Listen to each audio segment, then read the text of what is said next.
The day I destroyed my family, I was standing in my parents' kitchen holding a knife and a half-sliced pie. I wasn't planning to blow everything up. I wasn't angry. I wasn't looking for a fight. I was just a 27-year-old nurse trying to get through Thanksgiving without burning the crust.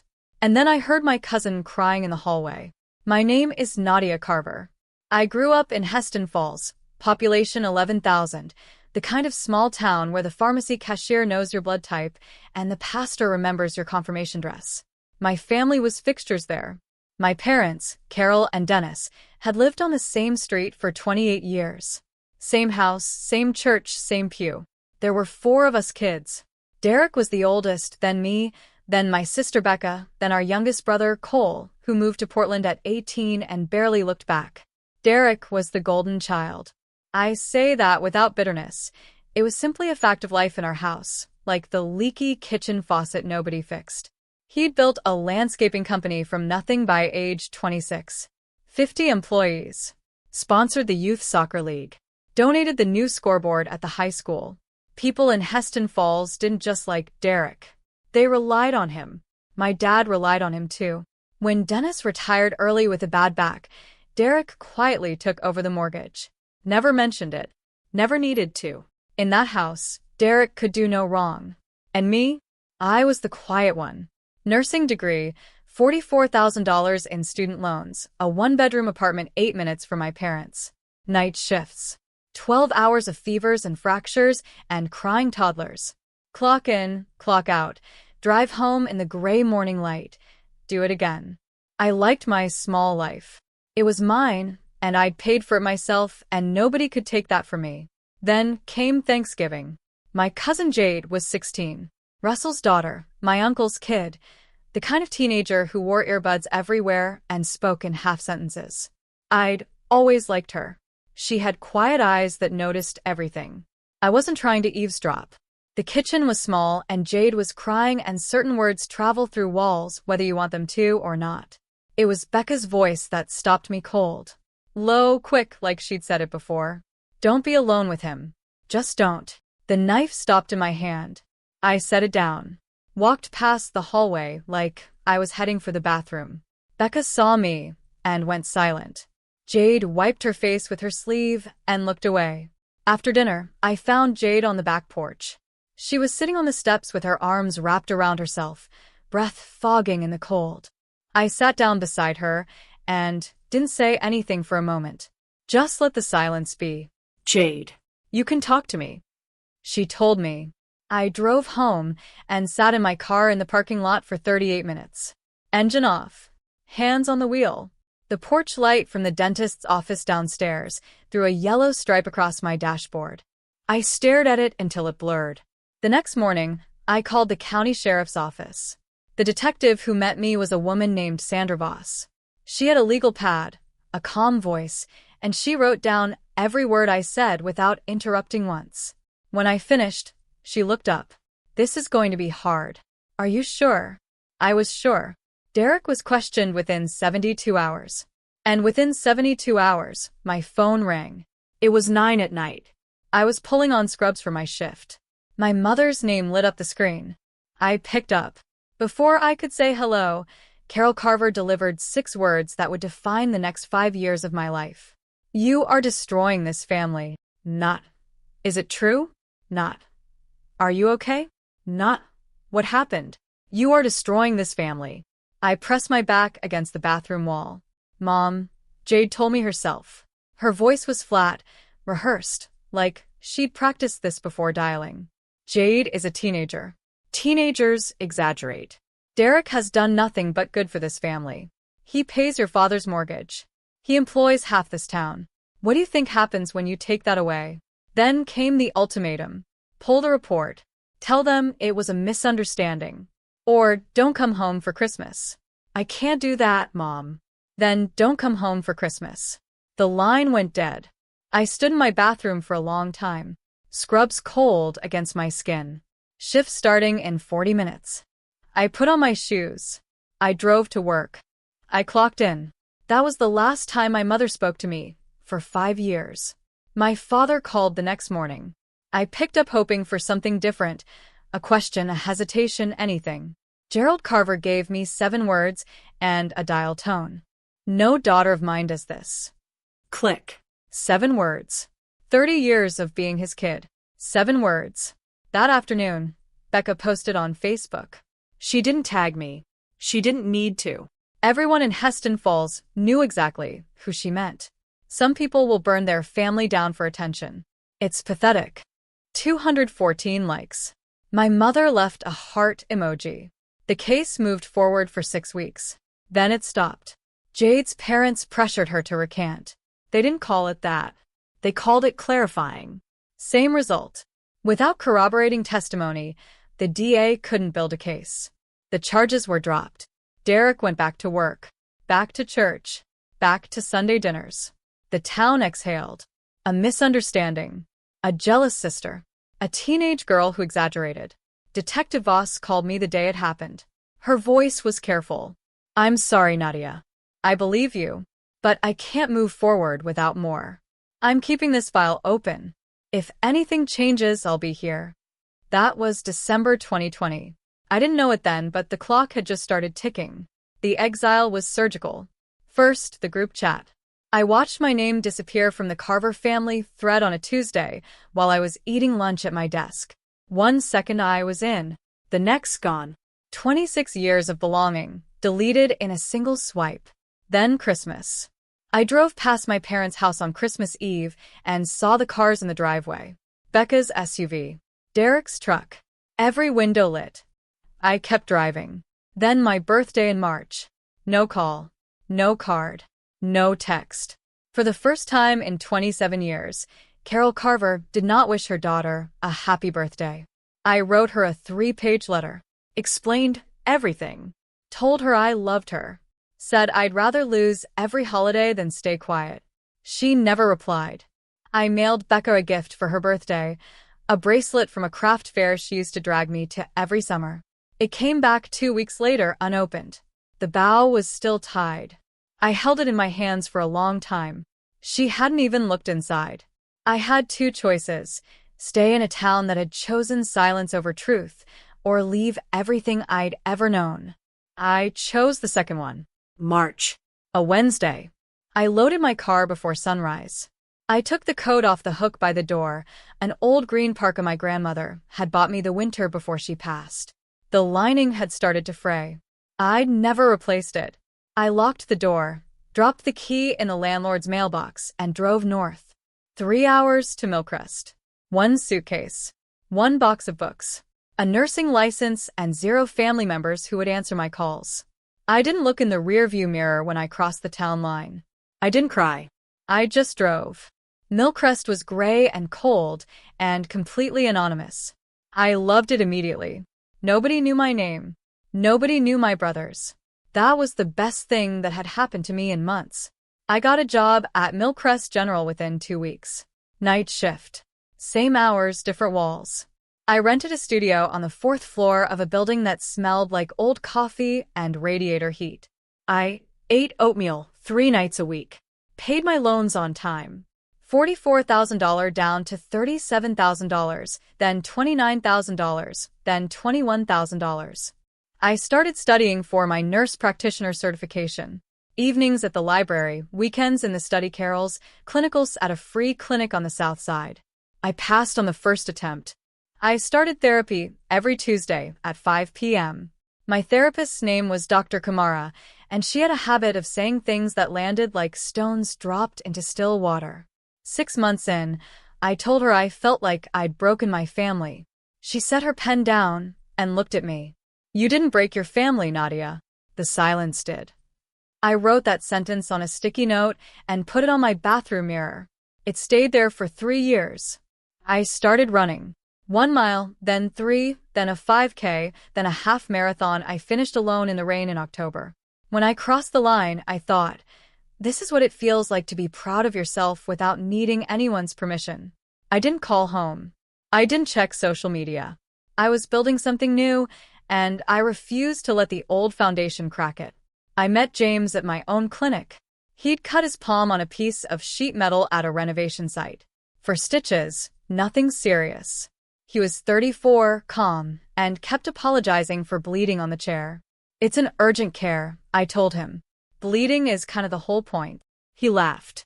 He had kind eyes and a voice that never seemed to rush. He came back 2 weeks later for the stitches. Then again the week after, with a question about a tetanus shot we both knew he didn't actually need. We got coffee, then dinner, then Saturday mornings at the farmer's market where he carried the bags and I picked out the produce, and neither of us talked about anything heavy. 3 months in, he asked about my family. I don't really talk to them, I said. He nodded. Okay. No follow-up.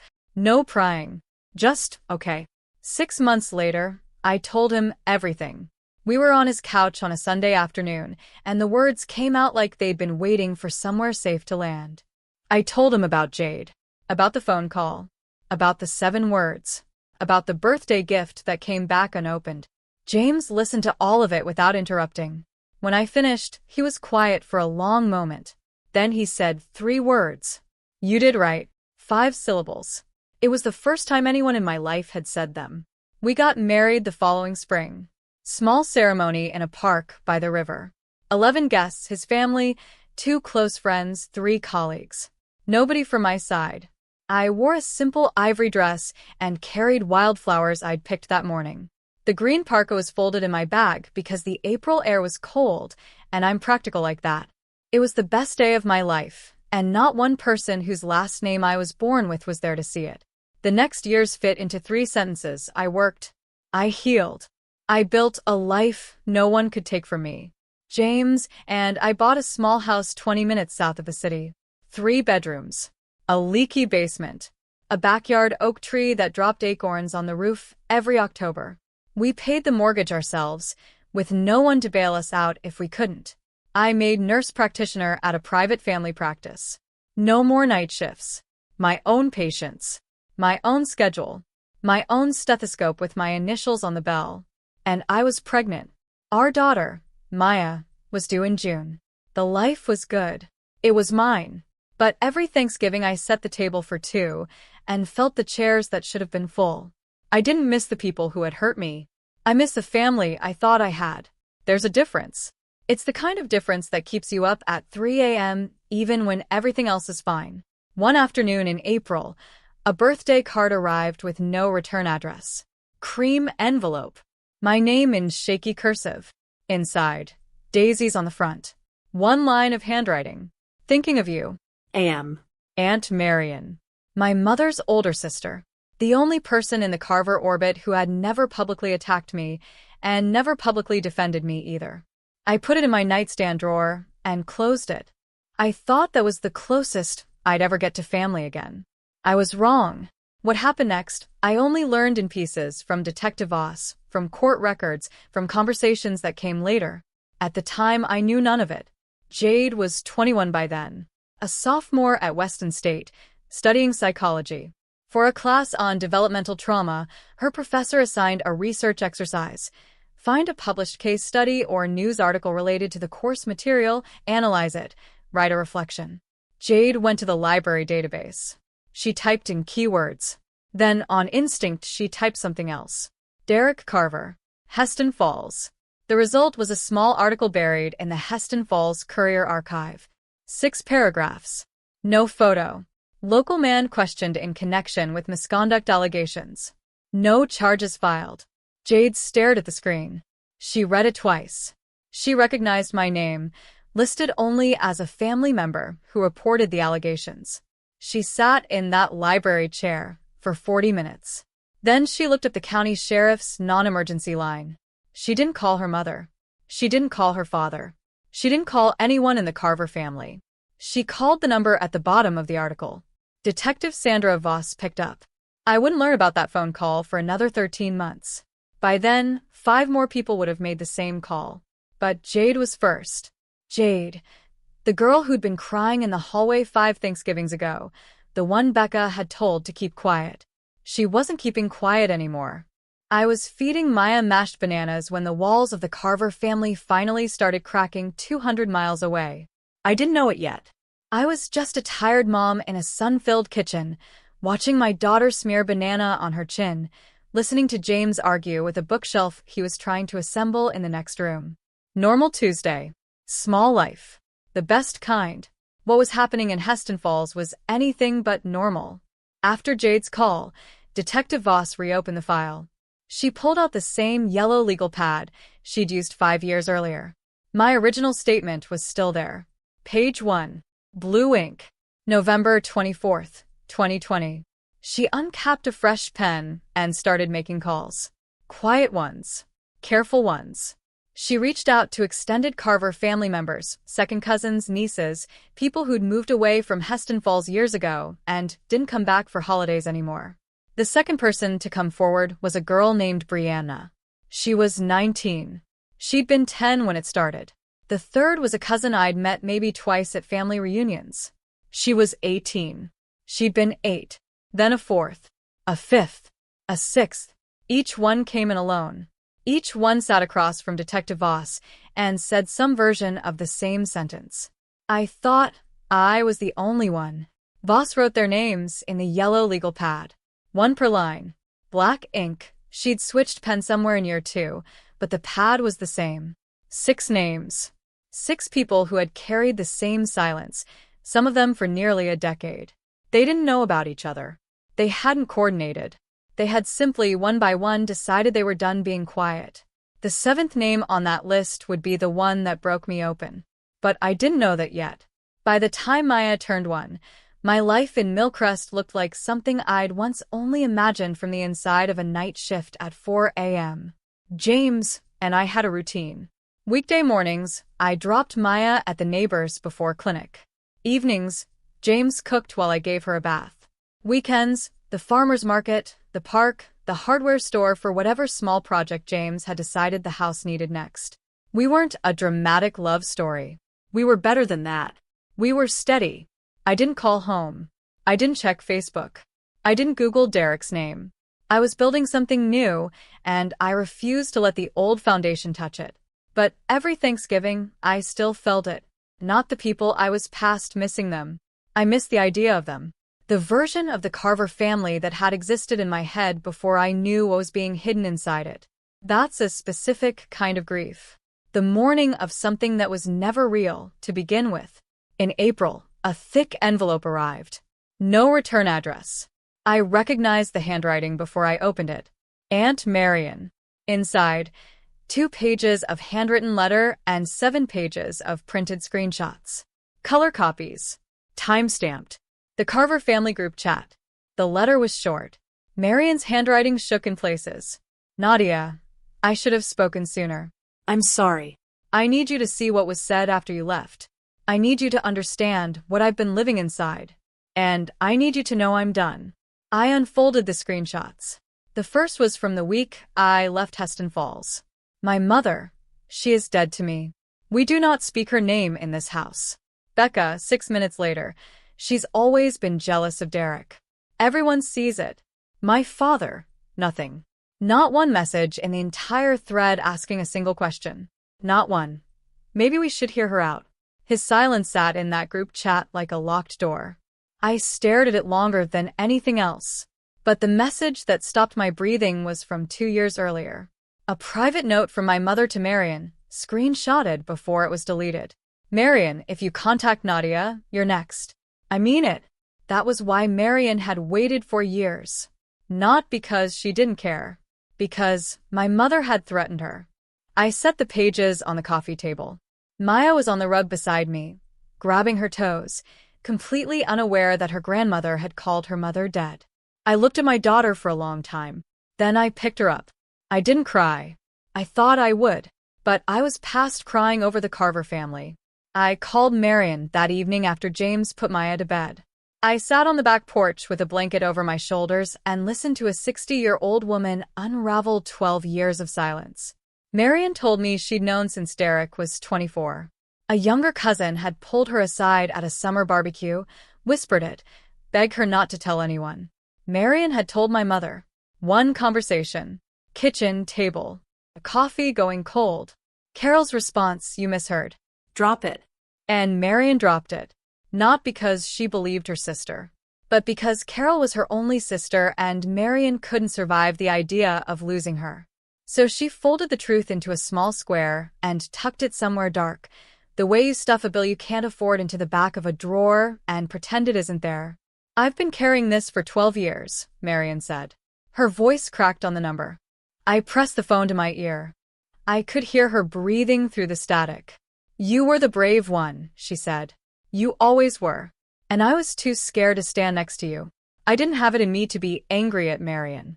She was just another person my mother had silenced. Another person who had been handed the same impossible choice, the truth or the family, and chosen the family. I had made a different choice. And it had cost me everything. At the end of the call, Marion said one more thing. "There are others, Nadia. I don't know how many, but there are others." I closed my eyes. "I know," I said. I didn't. Not really. But somewhere deep in my chest, I had always known. That night, I couldn't sleep.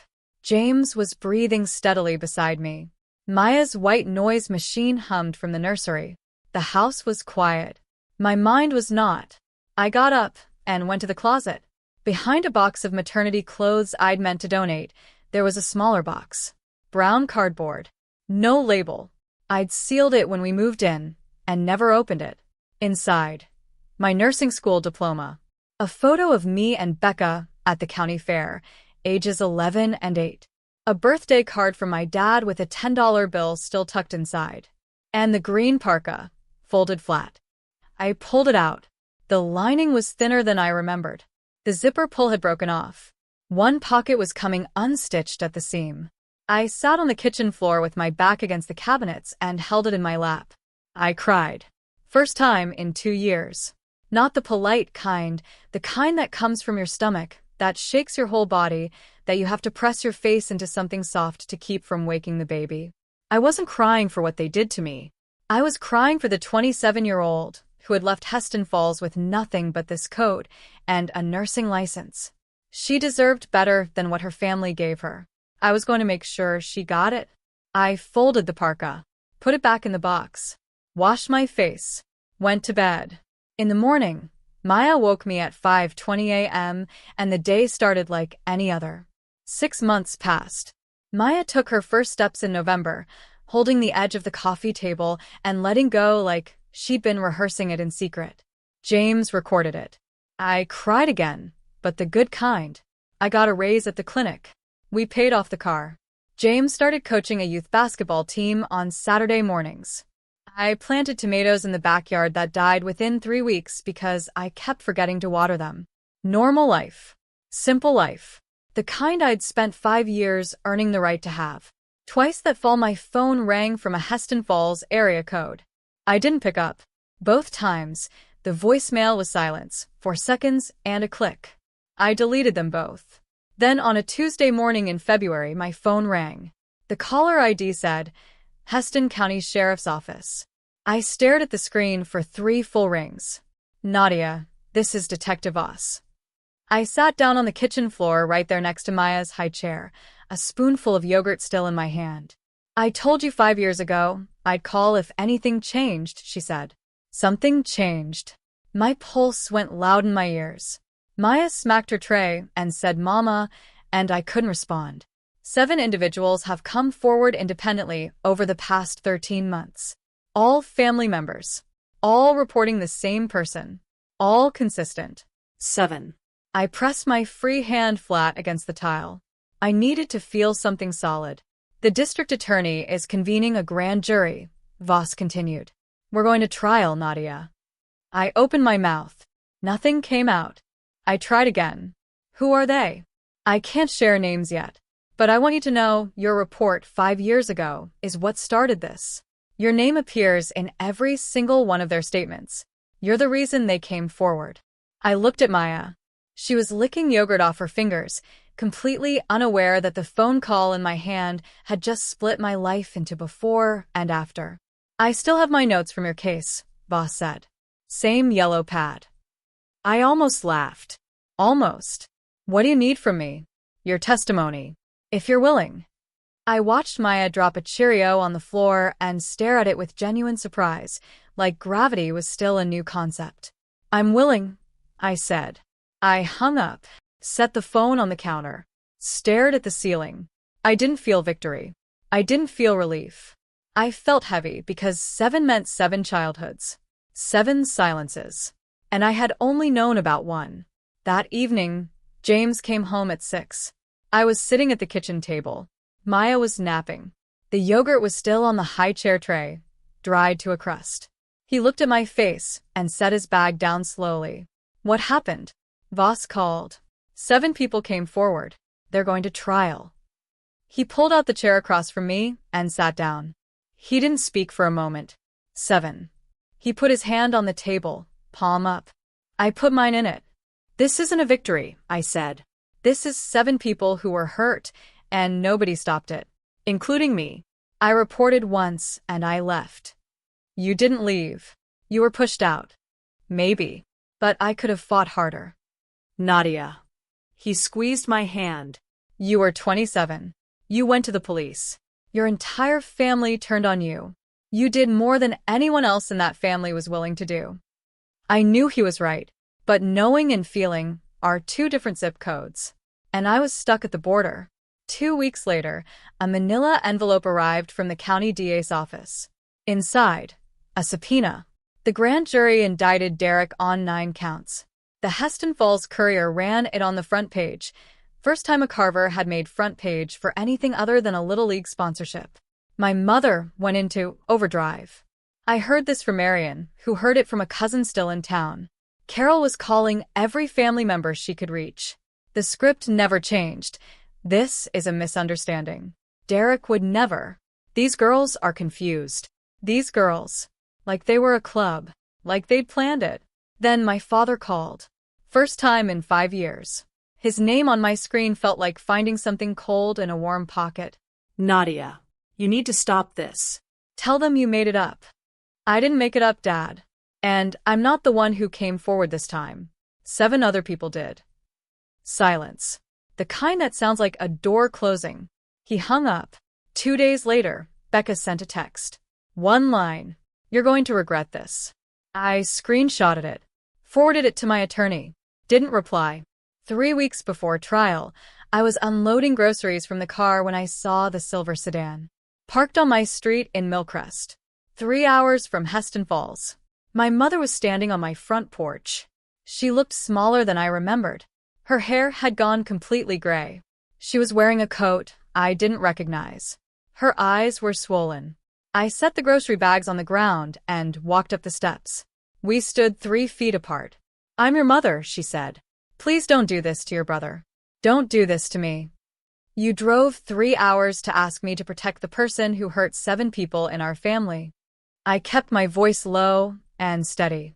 7, Mom. They're lying. All of them. Then let the jury decide. She grabbed my wrist.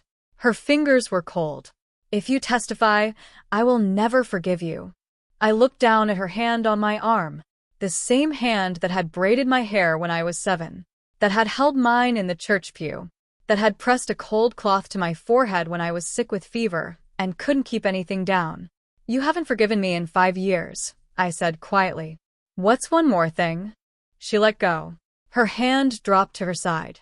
Then she looked past me through the open front door. Maya was sitting on the living room rug, stacking phone blocks. 18 months old. Brown curls. James's eyes. My mother stared at her granddaughter. Her chin trembled. Her fingers twitched at her side like they wanted to reach for something. She didn't say a word about Maya. She turned around, walked to the car, drove away. 3 weeks later, I would see her again. In a courtroom. October. The night before trial. James was asleep. Maya's white noise machine hummed from the nursery. The dishwasher clicked through its last cycle. The house settled into its nighttime sounds, the creak of the landing, the tick of the radiator. I sat at the kitchen table with a glass of water I hadn't touched. I went to the closet, took out the brown cardboard box, lifted out the green parka and folded it into a neat rectangle and put it in my bag. Not as armor, not as a weapon, just as something that had been with me through every version of this. The 27-year-old in a parking lot at midnight. The nurse starting over in a city that didn't know her name.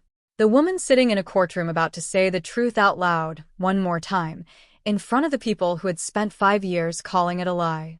Marcus woke up at 5. He didn't ask if I was ready. He made coffee, poured 2 cups, set mine on the counter. We stood in the kitchen in the gray early light and drank without speaking, because there was nothing left to say that 5 years of showing up for each other hadn't already said. At 6:30, we dropped Maya at his parents' house. She waved from the window. "Mama, bye-bye." I waved back, smiled, got in the car, and drove south toward the Heston County Courthouse. The parking lot was full.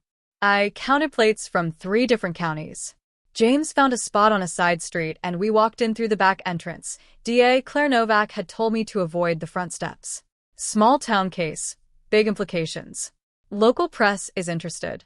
The courtroom was built for 70 people. There were over 100 inside, and a line at the door. Bailiffs had brought in extra chairs along the back wall. I walked in and saw the divide immediately. On the left, James and me. Claire Novak in a navy blazer. Detective Voss with the yellow legal pad on her lap. On the right, the Carver family. My mother in a black dress, a rosary in her hands. My father in a sport coat that was too big for him, he'd lost weight. Becca in a row behind, arms crossed, jaw tight, eyes red but dry, staring at me. Derek was brought in through a side door. Blue dress shirt, khakis. His attorney's choice. He looked thinner, smaller. The last time I'd seen him was 5 years ago at that Thanksgiving table, carving the turkey and resting his hand on the back of our father's chair like he owned the room. He did not own this room. I sat down. James took my hand. I adjusted the green parka in my lap and looked straight ahead. The judge entered. The room stood. The people call Nadia Carver. I stood, smoothed my blouse, walked to the witness stand. The courtroom was so quiet I could hear the fluorescent lights humming above the jury box. 12 faces watching. 6 women, 6 men. Claire approached. "Miss Carver, can you tell us about Thanksgiving 5 years ago?" I told them. I told them about Jade crying in the hallway, about Becca's voice, low and sharp, "Don't be alone with him," about sitting on the back porch with a teenager who trusted me enough to tell the truth, about the call I made the next morning, about Detective Voss and the yellow legal pad, about the 6 words my mother said when she called. "And what happened after you filed the report?" Claire asked. "I was removed from my family. My mother stopped speaking to me. My father disowned me. My sister called me a liar publicly. The case was dropped. I moved to Millcrest. I started over." "Did you have any contact with the 7 witnesses prior to their coming forward?" "None." "Did you encourage, coach, or coordinate with any of them?" No. "I didn't know they existed until Detective Voss called me 13 months ago." The defense attorney stood for cross-examination. "Miss Carver, isn't it true you hold a personal grudge against your brother?" I looked at him, then at Derek, then at the jury. "I have no grudge against anyone in this room. I reported what I knew. That's all I've ever done." On the right side of the courtroom, my mother was crying. My father held her hand and stared at the floor. Becca sat perfectly still. I stepped down. They came forward one at a time. Jade first, 21 years old. She walked to the stand with her chin up and her hands clasped in front of her, bracing for impact. She answered every question clearly. Her voice shook twice. She never stopped. When she finished, she looked at me in the gallery. She didn't smile.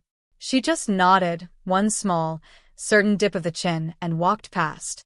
Then Brianna, 19. She cried through most of her testimony, but never asked to stop. When the defense attorney challenged a timeline detail, she corrected him with an exact date. She'd kept a journal. Then the cousin I hadn't seen since she was a little girl at a family reunion. She was 18 now and taller than me. She spoke so quietly the judge asked her to repeat herself twice. Each time, she spoke louder.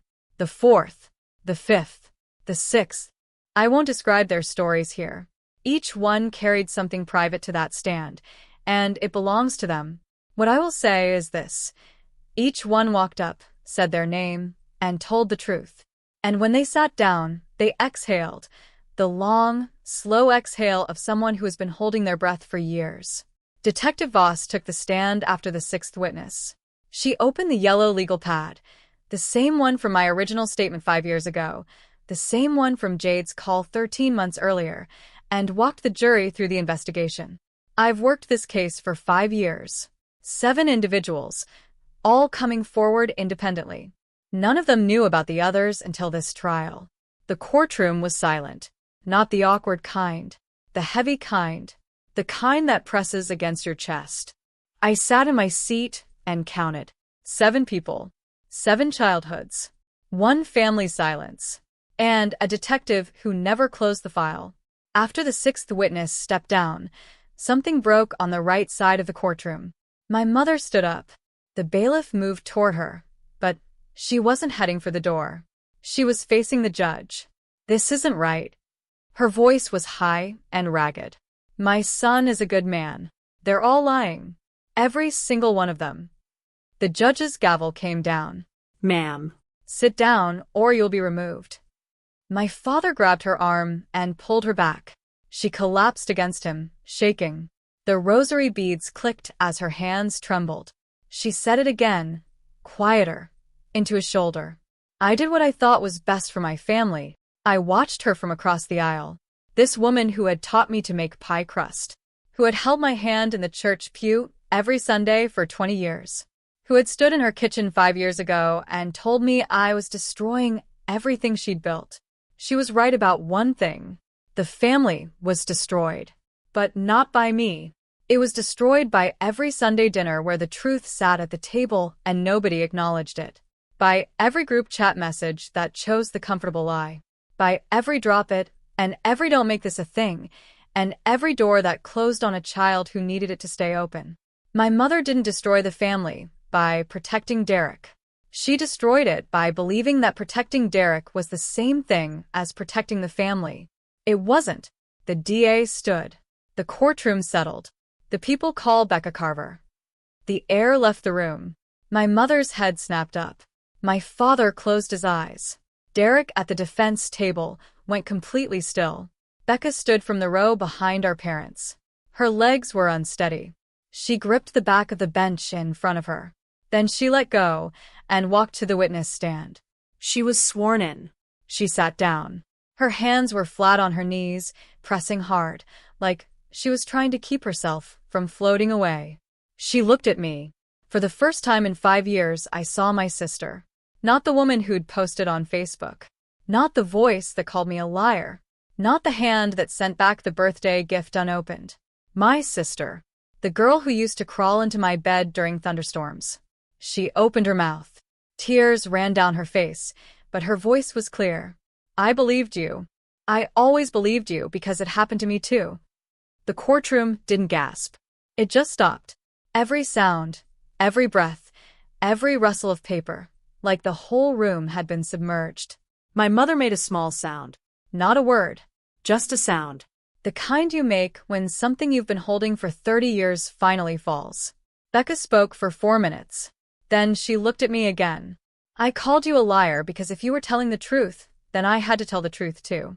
And I wasn't ready. I cried. First time in that courtroom. James held my hand so tight, I could feel his pulse in my palm. 5 years. 1 sentence. And the whole room felt it shift. The jury deliberated for 4 hours and 17 minutes. We waited in the hallway. James sat beside me on a wooden bench while I stared at the scuff marks on the linoleum. Detective Voss stood by the window, arms crossed, watching the parking lot like she was keeping guard for me inside out. At 3:18 p.m., the bailiff came out. They're ready.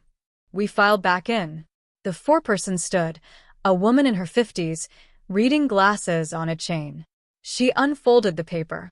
On count 1, guilty. My mother grabbed my father's arm. On count 2, guilty. She read through all 9 counts. Guilty on 7. Not guilty on 2. Technicalities the defense had exploited in the timeline. 7 out of 9. More than enough. Derek stood motionless at the defense table while the verdict was read. He didn't turn around. He didn't look at our mother. He didn't look at me. When the bailiff approached, He held out his wrists without being asked. They led him through the side door, the same door he'd entered through that morning in his blue shirt and khakis. He didn't look back. Outside on the courthouse steps, Detective Voss walked up to me. Yellow legal pad tucked under her arm for the last time. You started this, Nadia. 5 years ago. You started this. I shook my head. Jade started it. Brianna started it. They all did. I just opened the door. James put his arm around me. I leaned into him. Let's go home, I said. Derek was sentenced to 14 years. Possibility of parole after 10. Carver Landscaping dissolved within the month. The building on Main Street sat empty until a woman bought it and turned it into a community health clinic. I thought that was fitting. Healing, in the exact space that had been built on silence. My father sold the house on Maple Ridge. Without Derek covering the mortgage, the numbers never worked. He moved into a one-bedroom above a laundromat on the east side of town. I heard from Marion that he ate most of his dinners alone. My mother left Heston Falls. She went to stay with a cousin in another state. Not Marion. Marion had cut ties with her sister after the trial. 12 years of carrying someone else's secret will do that to a relationship. Becca called me 2 weeks after the verdict. The conversation was 6 minutes. She didn't apologize. She wasn't ready for that yet, and I didn't need her to be. I'm starting therapy, she said. Good, I said. That was the whole call.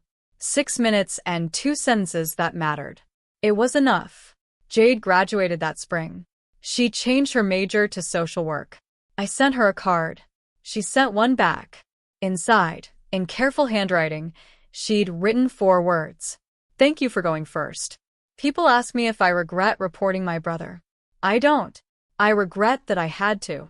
I regret that 7 people carried the same secret for years because our family taught them that silence was the same thing as love. It isn't. Silence isn't loyalty. Silence isn't protection. Silence is just the darkness that gives harm somewhere to hide. I'd rather be alone and honest than surrounded by people who need me to lie so they can sleep at night. As for forgiveness, I'm working on it. Some days I'm closer than others. But reconciliation is a different conversation entirely, and it's not one I owe anyone on a timeline that isn't mine. My home is in Millcrest. With James. With Maya and her backyard full of oak trees and a garden I keep meaning to tend properly. A life I built from scratch, with no foundation borrowed from anyone else. Every Thanksgiving, I set the table. And every year, there are more people sitting at it.